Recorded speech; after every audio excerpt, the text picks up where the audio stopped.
প্রত্যেকটা চ্যানেলে হাজার হাজার শত শত দরবারের ভক্ত অনুরাগী তাদের প্রেমিকরা এখানে সার্বক্ষণিকভাবে আছেন, সার্বক্ষণিকভাবে তদারকি করছেন এবং অনেক পাগল যারা নবী প্রেমিক প্রেমিক অনেক পাগল বাউল ফকির দরবেশ সবাই এখানে পূজা করছেন। সারা বাংলাদেশে আমরা যত দরবারি ভাই আছি আমি আপনাদের বলতে চাই, আগ্রহী যদি আমরা বলি বিশ্বের লাখের মধ্যে তাদেরকে সম্মান জানাই। তাদের ওখানে গতকালকে 30 থেকে 40 লক্ষ হয়েছে। এখানে আমার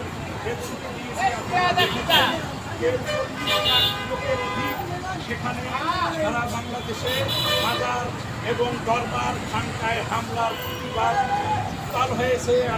বিশ্বের লাখের মধ্যে তাদেরকে আমি আহ্বান করব, আপনারা শুধু দরবারে নয়, আপনারা সারা বাংলাদেশে যেখানে যত মাজার আছে সেই মাজারকে রক্ষা করার নেতৃত্বে যখন যেখানে রাজপথে দেওয়া হবে আপনারা বিভেদ ভুলে লক্ষ লক্ষ লোক সবসময় রাজপথে থেকে আপনাদের অবস্থান থেকে মাজার বিরোধী অলি বিরোধী যে সমস্ত জঙ্গি সন্ত্রাসী আছে তাদেরকে মোকাবেলার জন্য প্রস্তুত থাকুন।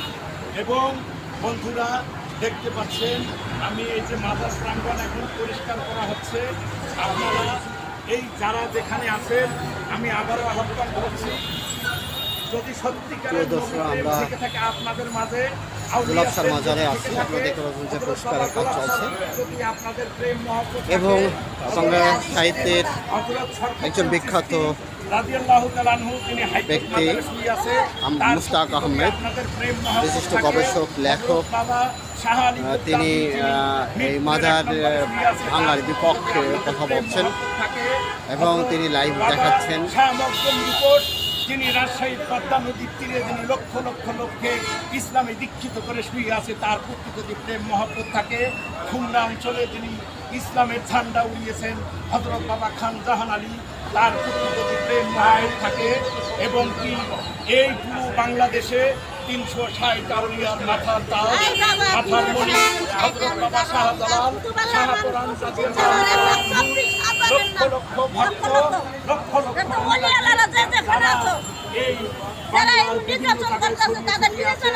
যারা যেখান থেকে দেখছেন, এই যে সিলেট অঞ্চলে শুধু নয় সারা বাংলাদেশে যিনি শুধু আওলাদের রাসূল, যিনি শুধু ইয়েমেন থেকে মুজাররেদ, যিনি চিরকুমার ছিল ইয়েমেন থেকে, যিনি এই বাংলায় আগমন করেছিলেন, তিনি হচ্ছেন হযরত বাবা শাহজালাল ইয়ামেনি রাদিয়াল্লাহু তাআলা আনহু। আপনারা সবাই জানেন যে এই বাংলাদেশে একজন সবচেয়ে বড় প্রতাপশালী হিন্দু রাজা ছিলেন যার নাম গৌর গোবিন্দ, যিনি মুসলমানদেরকে অত্যাচার নিগ্রহ করে নির্যাতিত করেছিলেন। তার হাতে নির্যাতিত হয়েছিল একজন ওই সময়ে বিখ্যাত ইমানদার মুসলমান। অনেক মানুষ এখানে এসেছেন। এখানে গোলাপসার মাজারে আমি আছি, প্রিয় দর্শক আপনাকে দেখাচ্ছি। এখানে পরিষ্কারের কাজ চলছে, এখানে মানুষ বসেন এবং এখানে আল্লাহ আল্লাহ রসুলের কথা বলেন এবং হাজার হাজার ভক্ত বাংলাদেশের বিভিন্ন অঞ্চল থেকে, বাংলাদেশের বাইরের বিভিন্ন অঞ্চল থেকে এখানে আসেন। আমরা আছি গোলাপসার মাজার, গোলাপসার। এখন কথা বলছেন আমাদের বাংলাদেশের বিশিষ্ট গবেষক, বিশিষ্ট লেখক, বর্তমান সময়ে সবচেয়ে বেশি বই লিখে যিনি বাংলা সাহিত্যের একটা উজ্জ্বল প্রতিভা এবং দৃষ্টান্ত সৃষ্টি করেছেন, সেই মুস্তাক আহমেদ কথা বলছেন এই গোলাপসার মাজারে। আমরা আপনাদেরকে দেখাবার চাচ্ছি এবং অনেকেই এখানে আছে, দেখতে পাচ্ছেন প্রিয় দর্শক। আমরা এই ডাকপত্র টিভির মধ্য দিয়েই আপনাদেরকে এই গোলাপসার মাজারে নিয়ে এসেছি এবং দেখতে পাচ্ছেন যে হাজার হাজার মানুষ এখানে চলে এসেছেন। তার হাত কেটে দেওয়া হয়েছিল। এই বুরহানুদ্দিনের 4 ছিলি আগে যারা তার হাতে ইসলাম গ্রহণ করেছেন, তিনি সেই মহান ব্যক্তি হযরত বাবা শাহ সুলতান কমরউদ্দিন। ইতিহাস সাক্ষী দেয় যে তিনি সমস্ত বিপদ সংকুল পথ পাড়ি দিয়ে, তখন রাস্তাঘাট ছিল না, বাঘ শিয়াল, তখন হায়েনার ভয় ছিল, বাঘ শিয়াল হায়েনাকে উপেক্ষা করে 445 সালে ওই নেত্রকোনায় হিন্দু নতুন রাজাকে পরাজিত করে পুরো নেত্রকোনায় ইসলাম আজ থেকে 1000 বছর পূর্বে কত পূর্বে আল্লাহর মহাবলীরা এই দেশে ইসলাম নিয়ে আসছে। আপনারা হিসাব করতে পারবেন যে হযরত খাজা মঈনুদ্দিন চিশতি আরো 150 বছর পূর্বে হযরত বাবা খায়রুল ইসলাম এসেছেন এবং হযরত বাবা শাহজালালের আরো 250 বছর পূর্বে এই শাহ সুলতান গণতন্ত্রী ইতিহাস পত্রিকায় এই বন্ধু এসেছে। বন্ধুরা, এই বাংলাদেশ অলি আউলিয়ার দেশ। এই বাংলাদেশ যখন অলি আউলিয়ারা যখন এই বাংলাদেশ ইসলাম প্রচার করেছেন, তখন বাংলাদেশ নামে আলাদা কোনো দেশ ছিল না, তখন ছিল শুধু বঙ্গ ছিল, বঙ্গ এবং পুরোটা ছিল ভারতবর্ষ। এই বঙ্গে ইসলাম প্রচার করেছেন। আমরা আজকে তারই টুকু মাথায় দিয়ে আমরা যে মসজিদে নামাজ পড়তেছি, এই মসজিদ এই বঙ্গে ছিল না। এই বঙ্গে সব জায়গায় হাজার হাজার মন্দির ছিল। হযরত এই মন্দিরকে বিচারিত করে ইসলামের বিজয় করে এই ইসলামের ঝান্ডা উড়িয়েছেন, যার ফলে দেশে এই মসজিদ, এই খানকা, এই মাজার প্রতিষ্ঠিত হয়েছে।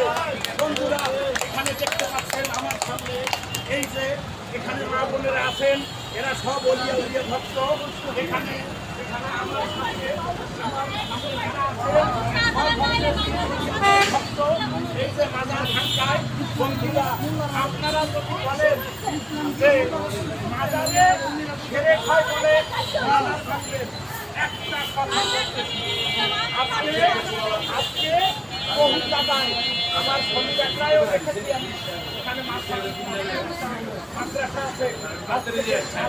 6 মাস আগে ওই মাদ্রাসায় 2 জন শিশুকে 1 মাস ধরে এই যে সবাই শুনতেছেন, তাহলে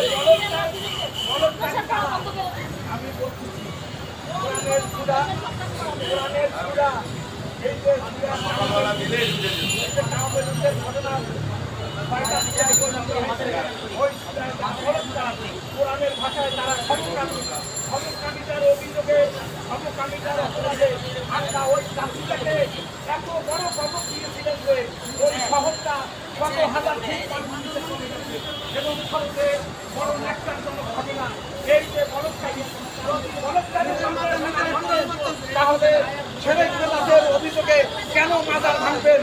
আপনাদের কাছে আমরা বলছি বন্ধুরা, এই যে এখানে দেখতে পাচ্ছেন, এখানে এই যে লক্ষ লক্ষ লোক সারা বাংলাদেশ থেকে আসতেছেন, সবার উদ্যাস্ত আহ্বান আমার ভিডিওটা যারা যেখানে দেখছেন সত্যিকার হয়ে থাকে, সারা বিশ্বকে জানিয়ে দিন আমরা বাংলাদেশের নবী প্রেমিকরা ঘরে বসে আমরা সব টাকায় সজাগ বন্ধুরা। আজকে এই যে কথা বলেন,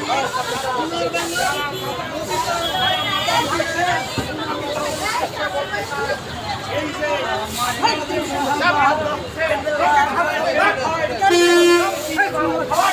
আপনারা আমার তো আজকে করে পাহারা দিচ্ছে, ঘরে কেড়ে আমি খাই না। যারা মাজার ভাঙে তারা কিন্তু সবার আগে মন্দির ভাঙে, কারণ সেরেকের অপরাধী যদি মাজার ভাঙে তাহলে মন্দিরের পুজো হয়, তাহলে তো ওইটা আরো আগে ভাঙবেন। কিন্তু বন্ধুরা, আপনারা ভারতকে বুঝাইতে পারছেন মোদী আমরা মন্দির পাহারা দিচ্ছি, মাজার ও আউলিয়ার মাজার ভাঙে মন্দির পাহারা দাও। আমি বুখারী এবং মুসলিম শরীফের একটা হাদিস পড়েছি, বুখারী এবং মুসলিম শরীফের হাদিসটা আমি আমার ফেসবুকে আপলোড দিয়েছি, একবার আরবি ইবারত সহ। আমার সময় নেই বন্ধুরা, সেখানে আল্লাহর রাসূল বলছে বুখারী মুসলিম যে শেষ জমানায় আমার উম্মতের মধ্যে এমন এক দল হবে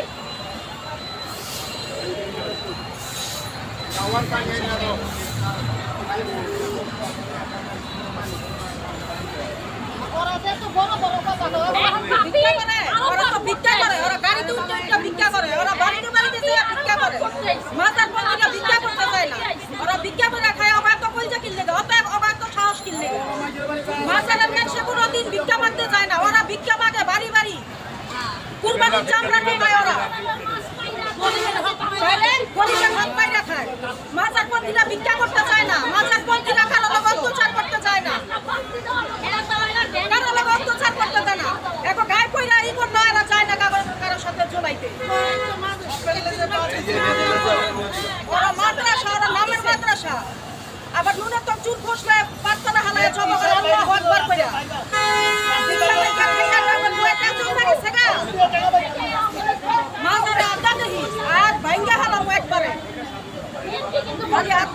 মাজারে ভিক্ষুকেরা তো আমার লাগা গাড়ি ঘোড়ায় কোনো জায়গায় শান্তি নাই, তোরা বিজ্ঞান লেগে হাত পাতা মাজারে শিখাইনি হাত পাততে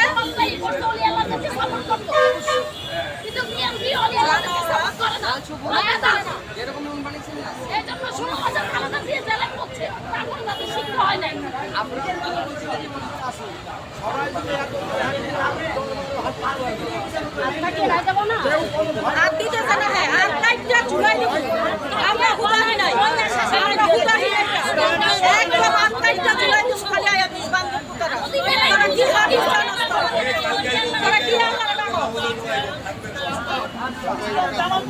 তোরা আল্লাহর বাবা তোরা কি ইসলাম শিক্ষা দেস বাচ্চারা জানোয়ারের বাচ্চারা একজন লাগে সেটা তো ভিক্ষা মাইকা খাইতে থাকে হয় সেটা প্রশাসনের দৃষ্টি আকর্ষণ করতেছে মাজার ভাঙার অনুমতি কারো নাই এই দেশে মুসলমান মারা যায় নাই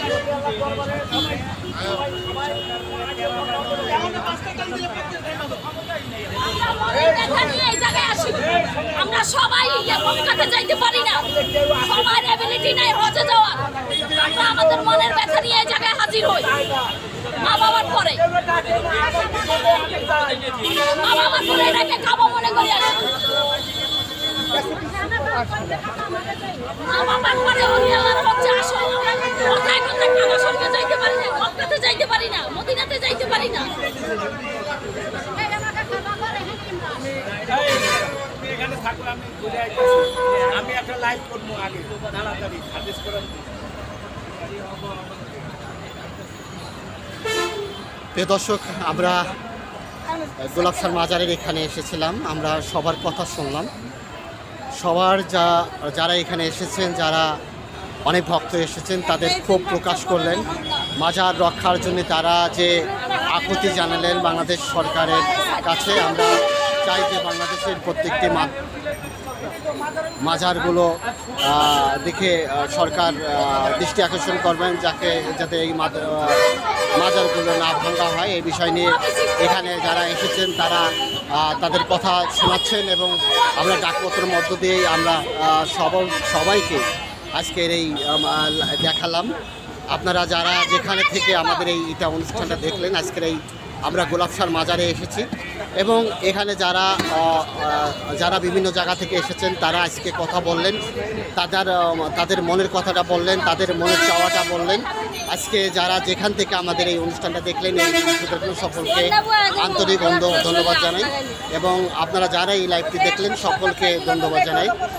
দর্শক, আমরা আসলে যারা বিভিন্ন জায়গা থেকে কথা বলছেন, বিভিন্ন অ্যাঙ্গেল থেকে কথা বলছেন এবং মাজার রক্ষার কথা তারা বলছেন, আমরা চাই যে বাংলাদেশের যেসব ওলি আল্লাহ আছেন, যাদের চেষ্টায় আজকে আমাদের ইসলাম পেয়েছি এবং বাংলাদেশের ইসলাম প্রতিষ্ঠিত করার জন্য এই আমাদের যে অবদান আছেন এবং তাদের এই অলিউল্লাহদের অবদানে বাংলাদেশের ইসলাম প্রতিষ্ঠিত হয়েছেন এবং এই কথাগুলি বলছেন এবং তারা বলছেন যে এই মাজারগুলো যেন রক্ষা করা হয় এবং তারা তাদের রক্ত শেষ বিন্দু দিয়ে মাজার রক্ষা করবেন, এই আশা তারা ব্যক্ত করছেন এবং যেখান থেকে আমাদের এই লাইভটা দেখলেন সকলকে ধন্যবাদ জানাচ্ছি।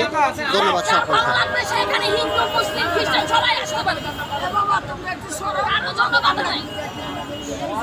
আমরা কথা বলছেন, প্রিয় দর্শক সবাই কথা বলছেন এখানে।